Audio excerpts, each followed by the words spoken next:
네, 정호찬 기자와 함께 떠나는 공부합시다 코너입니다. M&A에 대해서 심층적으로 또 생생하게 공부할 수 있는 시간이죠.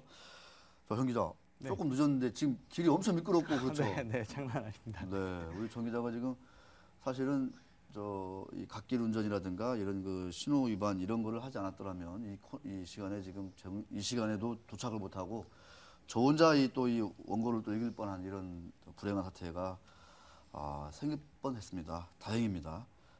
신호 위반했다는 건 제가 그냥 지어낸 거고요. 사실은 아닙니다. 자, 오늘 준비하신 얘기는 뭔가요? 네, 오늘 최근 제약업계에서 가장 큰 이슈였던 그 녹십자의 일동제약 지분 인수 관련된 소식을 준비했습니다. 야, 녹십자의 일동제약 지분 인수. 이거 정말 아주 그 핫한 이슈가 돼가지고 네. 일동제약이 막 며칠째 상한가를 가고 막 그랬던 것 같은데. 네, 그렇습니다. 자, 어떤 내용을 준비하셨는지 한번 좀 살살 풀어주시죠. 네, 지금 말씀하신 것처럼 일동제약의 2대 주주로 녹십자가 올랐다는 소식이 전해지면서 주가가 한 5일 연속 상한가를 치는 등 굉장히 그 증시에 어떤 엄청난 후폭풍을 몰고 왔는데요. 네. 그렇다면 과연 예상하고 있는 것처럼 이 녹십자가 일동제약에 대한 어떤 M&A를 진행할 가능성이 있는지, 아니면 그 다른 속내가 있다면 도대체 그건 무엇인지 그런 거에 대해서 오늘 소식을 좀 준비를 했습니다. 오, 뭔가 또 새로운 얘기가 나올 것 같습니다. 자, 단도직입적으로 네. 2대 주주에 올랐는데 그러면 네, 녹십자의 의중은 속마음은 일동제약을 인수하는 겁니까? 지금 현재 상황에서 얘기를 한다고 하면요. 네. 결론부터 말씀드리면 그렇지는 좀 않아 보이고요. 야. 네, 장기적인 관점에서 봤을 때는 그럴 가능성이 전혀 없지는 않지만 시장에서 예상하는 것처럼 높은 가능성은 없다고 볼 수 있습니다. 그래요? 네. 야, 지금 녹십자가 일동제약을 인수할 거다. 이래가지고 아주 그 주가가 난리가 났는데 우리 M&A 전문 기자 입장에서 보면은 가능성이 그렇게 높지 않다. 네. 이렇게 얘기를 해주셨습니다. 한번 일단 지분율이 어떤지 그것도 한번 좀 봐야 될 것 같아요. 네. 지금 표가 준비되어 있던데. 네, 그렇습니다. 일동제약의 주요 주주 현황 한번 보시죠. 네. 네, 녹십자가 지난 10일자로 그 환인제약이 보유하고 있던 지분을 인수하면서 최대 주주인 윤원영 회장 외 그 15인이 보유하고 있는 지분율 다음으로 15.35%의 지분율을 가져서 일동제약의 2대 주주로 올랐습니다. 지금 보시면 일동제약 같은 경우에 상당히 특이한데 전체 지분의 75% 가까운 지분을 거의 한 5개 정도의 세력이 과점식으로 나눠서 가지고 있습니다. 그러니까 결과적으로 이렇다 보니까 어떤 그 주주들 간의 합종 연행이나 아니면 대규모의 블록딜이 이루어진다면 그 현재 최대 주주 측 지분율이 30%가 안 되는 상황이기 때문에 M&A 가능성은 충분히 있다고 볼 수 있습니다. 그렇지만 이건 어디까지나 이제 지분 구도상의 그 어떤 모습으로 인해서 그런 모습이 벌어지는 거고요. 또 뒤를 딱 캐보다 보면 또 새로운 얘기가 나올 것 같아요. 그죠? 네, 그렇습니다. 일단 지금 시장에서 특히나 제약업계에서 이제 기대를 하는 건 녹십자가 아무 이유 없이 그 정도의 돈을 들여서 2대 주주의 자리에 올랐겠느냐. 그러니까요. 녹십자가 어떤 회사인데 네. 이런 얘기가 있고, 그리고 또 그 녹십자의 매출 구조와 그 일동제약의 매출 구조가 서로 극과 극의 모습을 보이고 있어서 두 회사가 결합하면 상당한 시너지가 날 것이다. 이런 예상 때문에 그 M&A 가능성에 대한 어떤 소식들이 언론들을 통해서 좀 많이 전해졌고 시장에서 그거에 반응해서 주가가 좀 상당히 많이 올랐습니다. 네. 이 녹십자 측에서의 공식 입장은 우리가 M&A 하려고 지분 샀다 이런 건 아니겠죠, 설마? 네, 절대 아닙니다. 녹십자가 내놓는 답변은 굉장히 심플합니다. 그냥 단순 투자 목적이고 그 이상도 이하도 없다. 이게 그 녹십자가 내놓은 공식적인 입장인데요. 네. 연막 작전 아니겠느냐, 성동교수 아니냐, 이런 여러 가지 좀 해석이 가능한데 어떻게 좀 네, 시장에서는 그렇게 받기 때문에 주가가 많이 오른 거겠죠. 네, 그렇지만 물론 M&A 차원에서 내가 M&A 의도를 가지고 어떤 회사의 지분을 인수했다. 그거 사실 거짓말이라고 할 수도 있지만 그렇게 선언을 하고 M&A를 추진한다는 건 사실 바보고요. 바보죠. 네, 굉장히 주가가 많이 올라가고 비용 부담이 크기 때문에 그런 상황은 벌어지지 않습니다. 제가 이제 취재해본 결과로는 녹십자가 대단히 많은 고민을 하긴 했는데 결론부터 말씀드리면 굉장히 어떤 세밀한 전략이나 아니면 확실한 목표를 지고서 지분을 인수한 건 아니고요. 약간은 막연한 기대감, 장래를 조금 보자. 그러니까 그런 어떤 차원에서 접근을 했다라고 보는 게 사실은 진실에 더 가깝습니다. 야, 그렇군요. 궁금한 게요. 네. 녹십자가 저는 이제 우리가 이미지는 이제 이제 녹십자가 말 그대로 그런 네. 것도 있고 그래가지고 상당히 좀 이제 뭐 깨끗해 보이고 이런 이미지인데 기업 어떤 그 로고나 이런 거 보면 상당히 좀 보수적인 스타일이다 이렇게도 또 많이 알려져 있습니다. 근데 그 와중에 또 얼마 전에 또 이노셀 지분도 인수를 했고 네. 근데 이번에 또 일동제까지도 하고 글쎄요 좀 녹십자가 좀 이제 어떤 틀이 바뀌는 건지 뭐 이 기존의 어떤 문화 기업 문화라든가 경영 전략 이런 거에서 좀 탈피하는 건 아닌지 이런 생각도 좀 들더라고요. 아, 네, 뭐 그런 모습이 일부 보이고 있긴 합니다만 네. 단정할 수는 없습니다. 음. 이 녹십자 같은 경우에는 그 한일시멘트 그룹의 창업주인 그 고 허채경 회장이 설립한 회사입니다. 아 한일시멘트. 네, 그렇습니다. 아, 그러군요. 네, 이 허채경 회장 같은 경우에는 지금 경기도 개풍 출신으로 조선시대 송상이라고 불렸던 이 개성상인의 후예로 꼽히는 사람 중에 한 명입니다. 네. 이 개성상인들의 특징이 굉장히 실속을 중시하고 맞아요. 보수적이고 아. 뭐 쉽게 얘기해서 돈을 함부로 허투루 쓰지 않는다. 뭐 이런 약간 가풍과 경영 스타일을 가지고 있는 걸 유명한데요. 이것 때문에 녹십자와 한일시멘트 그룹 모두 현재까지는 굉장히 실속 경영이나 우보 경영 뭐 맞아요. 이런 가치를 굉장히 중요하게 생각을 하고 있습니다. 음. 녹십자 같은 경우에는 자산 규모가 거의 1조 3천억이 넘는 회사인데요. 계열사들을 설립하거나 하면서 100억 이상 투자해 본 경험이 거의 없습니다.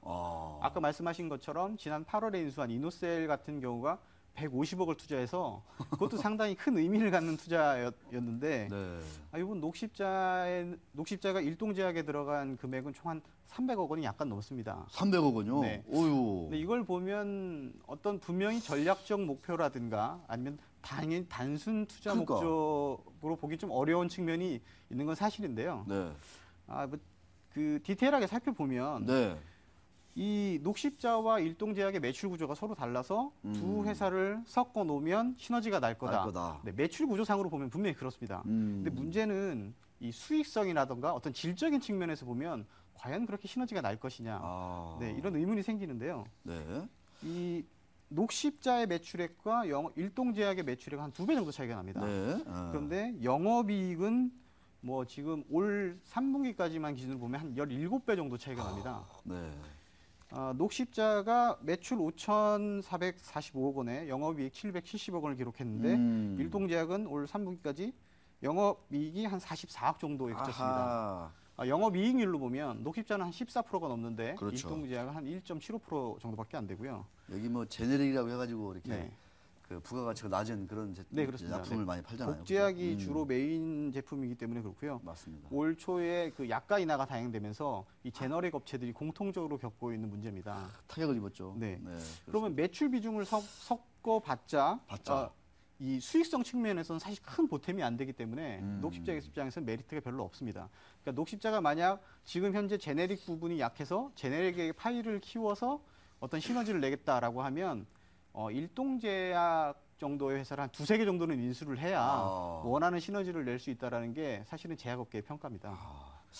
야, 참 그 재미난 얘기가 많네요. 그죠? 돈을 잘 안 쓰는 녹십자가 300억 약간 넘게 305억 원인가요? 썼다. 단순히 그냥 뭐 아까 정 기자는 무슨 치밀한 전략 하에서 그 돈을 썼다. 이렇게 좀 아직은 취재가 안 되고 뭔가 좀 이렇게 그 약간의 막연한 구상, 그런 기대, 뭐 이걸 하면서 뭔가 다른 것들을 해보는 그러면서 이제 어떤 ING 와중에 이제 일동작을 샀을 수가 있고 또 본격적인 시너지가 나려면 이 일동작 하나만 가지고는 안 되고 한두 개가 더 필요하다. 네. 또 이런 얘기를 지금 해 주셨습니다.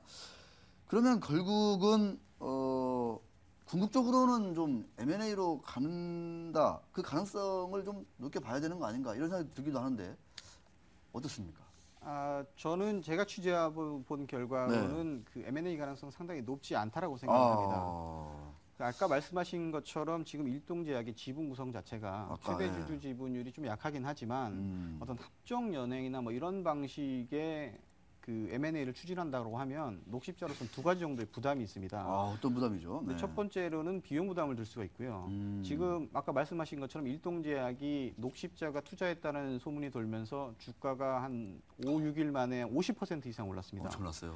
네, 그러면 지금 현재 그 남아 있는 어떤 그 대주주들의 블록 딜을 하려면 그 현재 오른 주가에다가 또 일정 부분의 프리미엄을 얹어줘야 되기 때문에 아까 말씀하신 것처럼 뭐 연간 뭐 100억도 안 나는 회사를 그 정도의 돈을 들여서 인수할 만한 가치가 있느냐, 이게 상당히 의문스럽고요. 두 번째로는 이 제약업계가 굉장히 좁은 시장입니다.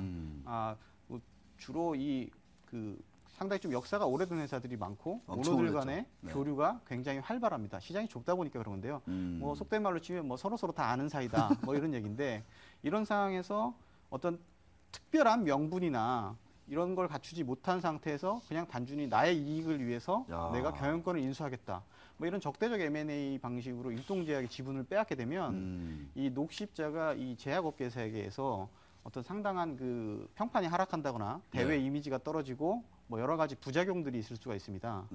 아까 말씀하신 것처럼 이 개성상인들이 상당히 실속을 중시하고 보수적인 문화를 가졌다라고 하는데 이 보수라는 것 자체는 이미지도 굉장히 중요시하는 그런 게 있습니다.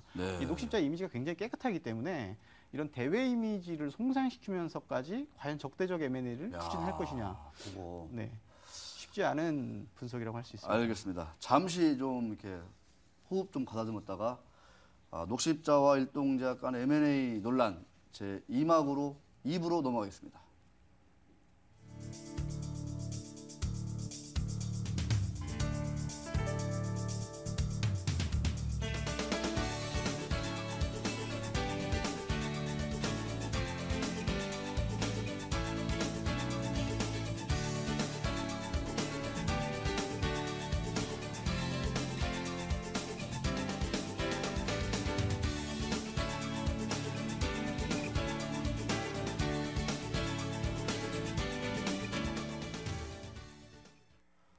네, 4분 정도 남았는데, 자, 정우철 기자. 네. 저는 이제 좀 궁금한 게, 이게 개인적으로 요새 이제 아까도 이제 약가 인하 정책으로 인해서 수익성이 뚝 떨어지지 않습니까? 네, 그렇습니다. 그러면 이제 일부 좀 이제 경쟁력이 약한 제약사들은 이제 스스로 조금 이제 팔 수도 있다. 그래서 이제 워낙 이제 구조적으로 경쟁이 안 되면 이제 뭐 적자나는 회사들도 있으니까. 일동제약은 그런 상황은 아닙니까? 네, 뭐 그런 상황 같아 보이지는 않고요. 아직까지는요. 그렇군요. 네, 지금 그 녹십자가 일동제약에 관심을 가진 건 뭐 녹십자 사정에 좀 정통한 어떤 관계자들의 얘기했군요. 그런 취재하는 결과에 따르면 사실은 일동제약에 대한 메리트보다는 녹십자가 그 일동제약의 계열사인 일동후디스에 더 관심이 높다, 뭐 이런 얘기들이 나오고 있습니다. 일동후디스에다가. 네. 이 일동후디스가 이 국내 그 메일유업, 남양유업 뭐 이런 업체들하고 같이 분유시장에서 회사인데요. 네, 분유시장에서 시장 점유율 한 3위 정도 되고요. 이 일동후디스 같은 경우에는 뭐 1996년도 IMF 직전이죠. 그때 이제 이 일동제약이 인수를 한 업체입니다. 당시로는 100% 지분을 인수했었는데 그 이후로는 이제 지분 구도가 뭐 감자 증자를 거치면서 좀 바뀌긴 했습니다. 이 녹십자가 이 일동후디스에 관심을 갖는 이유는 이 말씀하신 것처럼 이 제약업계가 요즘 굉장히 뭐 약간이라든가 이런 걸로 좀 어렵다 보니까 새로운 성장 동력이나 사업 다각화를 당연히 모색을 해야 됩니다. 녹십자 같은 경우에 이제 그런 그 사업 다각화 전략의 일환으로 이 유아 산업 진출을 굉장히 진지하게 고민을 하고 있는데요. 녹십자. 네.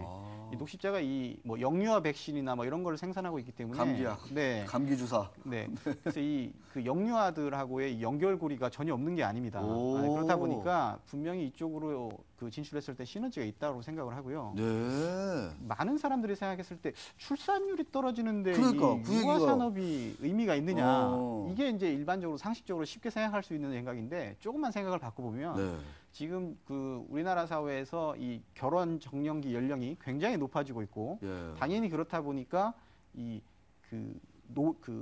나이가 많이 들어서 출산 연령도 굉장히 높아지고 있습니다.